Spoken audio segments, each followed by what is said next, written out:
Right, good morning. The time is 6:10 and I'm incredibly jet lagged. I just can't get used to the time at the moment. So I jumped on a bus from Novotel, where we're staying, near Beijing pedestrian street, and I've headed over to the Forbidden City, mainly because I wanted a nice coffee with a view, but silly me, didn't check the times of the coffee shops and they're all closed till 8 o'clock. So anyway, we're having a nice walk, and what is crazy is that when you get up early in these cities, when everyone is still, like all the tourists are still asleep and it's not busy, you get to see some crazy new things. Like a guy here, I don't know whether he wants to be filmed. A guy here, he's just fishing the boat around the Forbidden City, and there's at least 10 people doing it up there as well. Ni hao. Okay? No? Okay, no worries. No. Look, he's fishing. Crazy. Here, do some yoga. Yeah, for today's going to be a good day. We've got a tour booked at 10 AM in the Forbidden City. I think we're going to Summer Palace and Tiananmen Square, I think it's called. So, looking forward to that. We've booked that through the tour guide that we had yesterday at the Great Wall, so I'm sure he's going to be full of information. I can let you guys know a little bit about the city as well. What I do know is that the Forbidden City is where the Ming Dynasty basically lived over winter, and the Summer Palace is where they lived in the summer. That's all I really know. So we're going to learn a lot more later. But for now, we're just going to have a little walk around, hopefully see some fish being caught, and yeah, try and grab myself a coffee at 8 o'clock when they are open. Look at this view. That's the main gate just over there.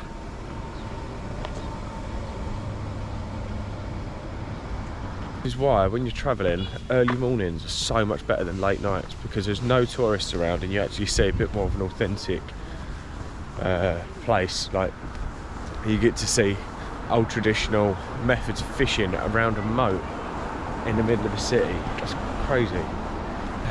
No one is around. How beautiful is this?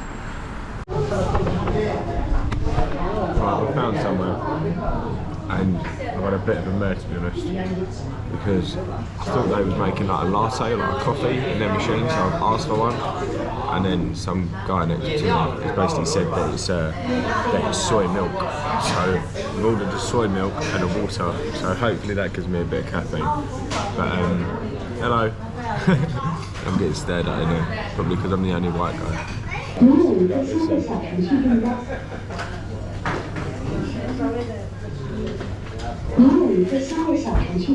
Oh my god, that is unreal.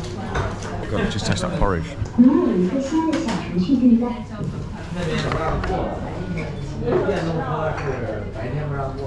wonder everyone's drinking it. That is unreal.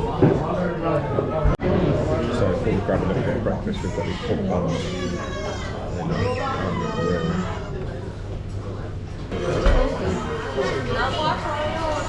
Very good. Right, so just got Liv out of bed. We just grabbed a quick coffee and a bite to eat, and we are at Beijing Hutong station to Tiananmen. What's it called? That is what I say that about 100 times in a video. What's it called? Tiananmen. Anyway, again, spelling there. That's where we're going. We're going to meet our tour guide over there. We're going to the Forbidden City, as I said earlier. And yeah, it's only 2 stops on the train. Should only take about 10 minutes, so see us over there. Right, so we've made it. We're just with John, our exhibition guide. He's given us these little earpieces so we can hear him. I presume it's just so he doesn't have to shout. We're in a group of about 20 people. Right, so I'll take the headpiece off for a sec. But he was just explaining that this all used to be a moat, and it used to go around the Forbidden City, and this is the old city, the inner city, and this is the outer city, and this all used to be just a moat. And when the Ming Dynasty basically left at the start of the 1900s, all of this was made into a road, and it was basically to say there's no more no more royalty living within the Forbidden City. I feel like the royal family here. We're getting so many looks. But they're having photos. That is so funny. Oh really? Photos. That is so funny. She's loving it. Loving it. She's a pretty one. I'm just an assistant. We have skipped the queue though. If you go and buy the tickets online and you try and do this tour yourself, you end up in a massive queue over there, and then you've still got a queue here as well. Still go through all like the security checks and that. So it's definitely worth getting a tour. It works out a lot better. Right, so we're into Tiananmen Square. Our guide is very knowledgeable on it, and he's basically explained that this is over 109 acres. That's the largest public square in the world. And just to put that in perspective, if you stood a million people side by side, they would still fit in this square. So it's crazy really that it is that big. What did he say about the coffin? Yeah, so the Tiananmen Square coffin contains the embalmed body of Chairman Mao Zedong, which is displayed in a crystal coffin inside the Mao Zedong Memorial Hall located in the centre of Tiananmen Square. And he was saying that gets lifted at every sunrise and laid at every sunrest. So yeah, pretty morbid to be honest, but cool all the same that they're still carrying on these traditions for over like 100 odd years. So John's just explained that all the Chinese people here, like basically about 20 years ago, here was like 95% Chinese people, but now there's a lot more Western people here, and they still do believe in certain traditions with like clothing, and you'll never see a Chinese person wearing a green hat. They'll wear like blues, reds, oranges, whatever colour hat she wants, black, whites, but never wear a green hat, as apparently it symbolises that your wife has cheated on you. So if you ever see this Chinese man with a green hat on, he's going through it right now. So usually this whole square is all open, but unfortunately there's loads of lorries and trucks and cranes going on. But it's there's like a national day on the 1st of October, and they're creating a big like flower display. Yeah, 1939 they built the Parliament building. They've got a banqueting hall in there that can host up to 5,000 people. So yeah, it's absolutely huge. They have one meeting a year there for lawmaking within China. It's absolutely massive. What building?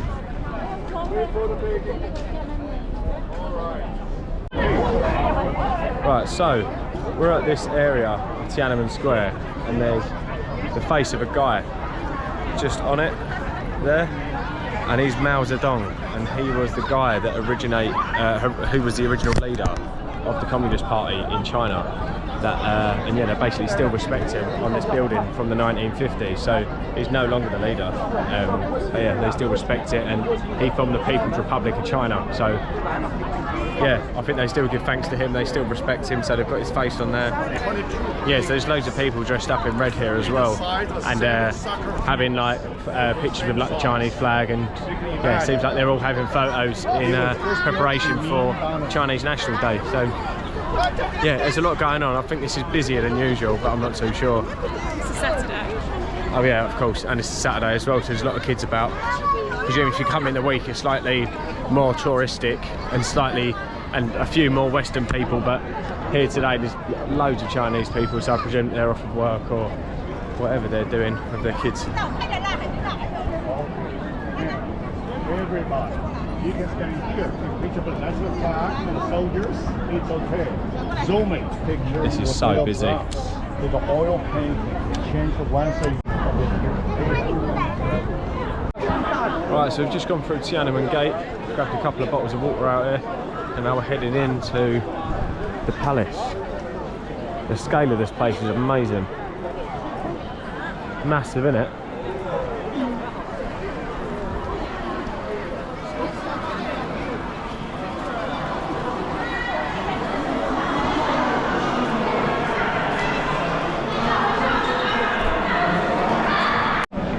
No, that's just the south gate into the Forbidden City. Right, definitely need your passports here. Just gone through security, and yeah, scan your bags and all sorts. They're just so strict over here. They've got so many different security measures. Like, you're literally tracked everywhere you go.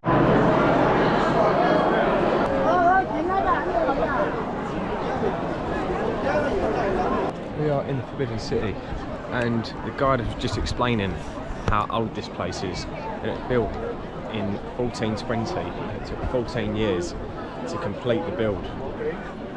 Originally, all of the building was yellow because they built it with like the yellow soil or something like that, wasn't it? Like yellow soil. And much later down the line, the Emperor Ming of the Ming dynasty basically said to paint the whole lot red.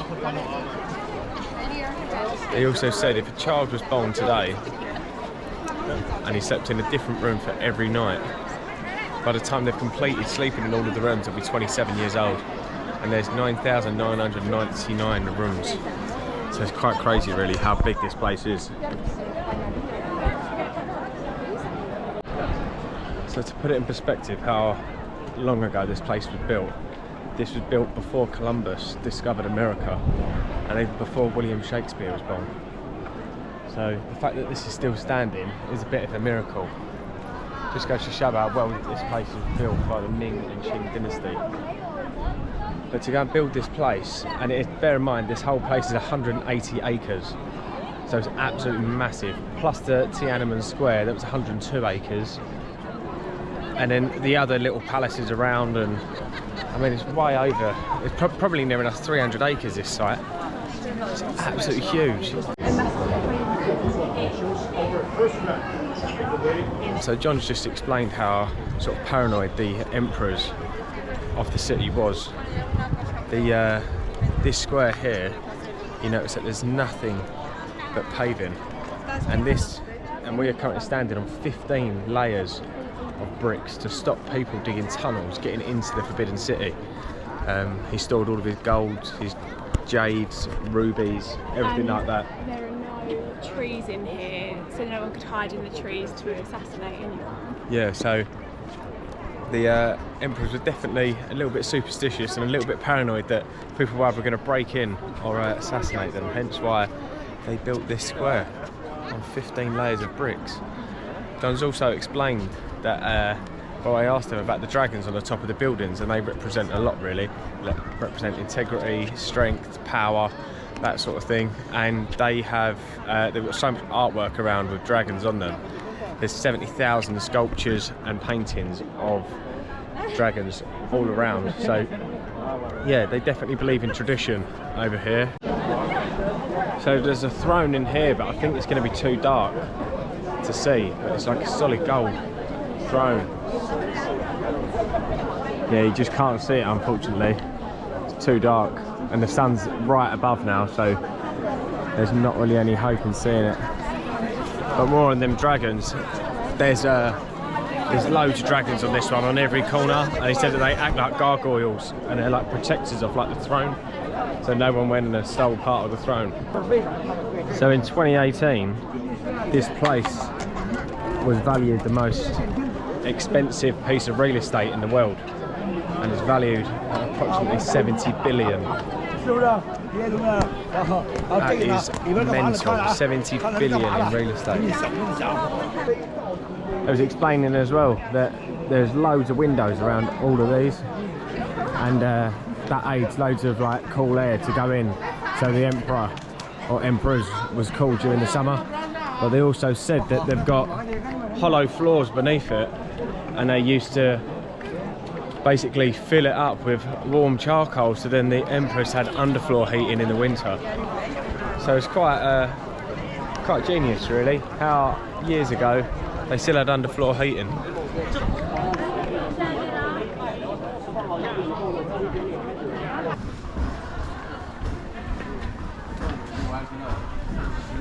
The branch made of pure gold. The blue color bird, look at the magpie. The blue color stone made of gemstone. It was from Myanmar and Thailand. So just explain that little sculpture there is the most expensive sculpture in China, and it's made of emeralds. It's got, sorry, in the Forbidden City, not China, and it's got gold, emeralds, jades, lacquer, and he said that it's basically priceless. Right, so in the final place, this is the gardens. All of these trees that have got red labels on these are over 300 years old. It's crazy. This is cypress trees, growing warm climates. But yeah, just in the gardens now. Gonna hand over our headsets.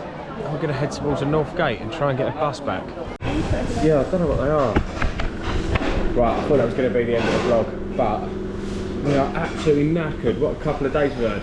I'd definitely recommend, if you're in Beijing and you're trying to do part of the Great Wall and then you're planning to go to Tiananmen Square and the Forbidden City, definitely go to the Forbidden City before. It's so tiring. We've done basically 40,000 steps in 2 days. So yeah, very, very tiring. I've got a beer, looks like a Sprite.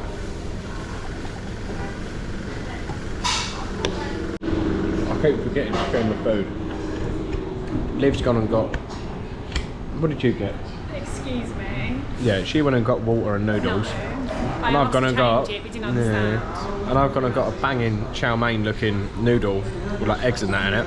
But he didn't And understand then what it meant. I've ended up giving Liv that and me having the water noodles. You did have still So about half of it. I've treated myself to some more dumplings. That was £1.30.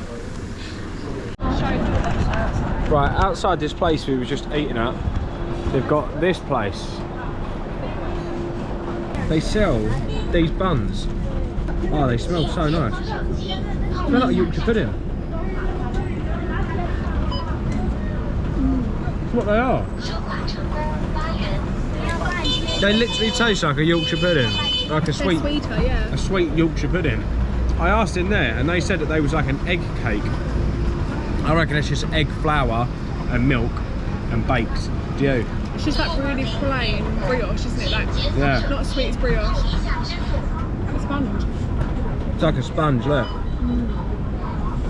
And that was only what, 20p? Sweet treat, 20p. Can't go wrong. Should we get a couple more? They're banging.